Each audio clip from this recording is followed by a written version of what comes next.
Hi, I'm Ellen Norris and I'm happy to be with you today. I'm going to read a story about the Teeny Weenie True King, and it comes from the book of 1 Samuel. Now, God's people had a new land. Now they wanted a king. But God is your king, Samuel said to the people. He's the one that's going to look after you best. We want a real king, they said, one we can see. God knew that a king might not be as kind to his people or look after them as well as he did, and he would. But God's people didn't care. They wanted a king, and they wanted him now. So God gave them a king. He was called Saul, and he seemed like a good king at first. But he became proud, and he stopped listening to God. He didn't obey God or love God with his whole heart. Saul can't help me with my plan, God said. I need a king who loves me and will teach my people to love me. I need a true king. God had just the one in mind. Go to Bethlehem, God told Samuel. You'll find the new king there. Samuel's job was to listen to God and tell people what God said.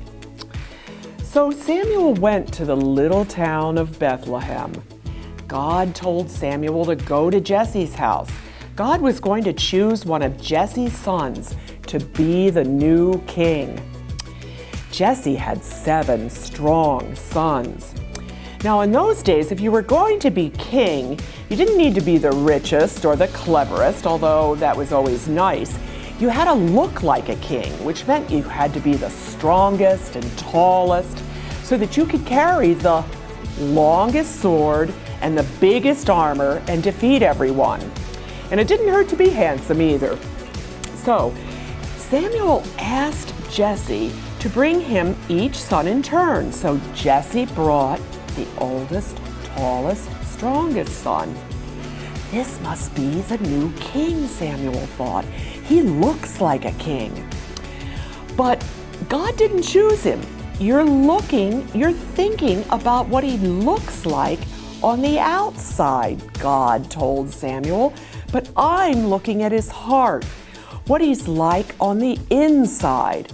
And that's true. God looks at our heart, not on the outward appearance. So Jesse showed Samuel his next oldest, strongest, tallest son. But God didn't choose him either.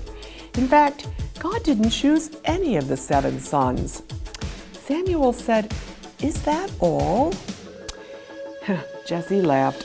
"Oh well, there's the youngest son, but he's just the weakling of the family. He's only teeny." "Bring him," said Samuel. Jesse's youngest son came running up, and God spoke quietly to Samuel. "This is the one." His name was David.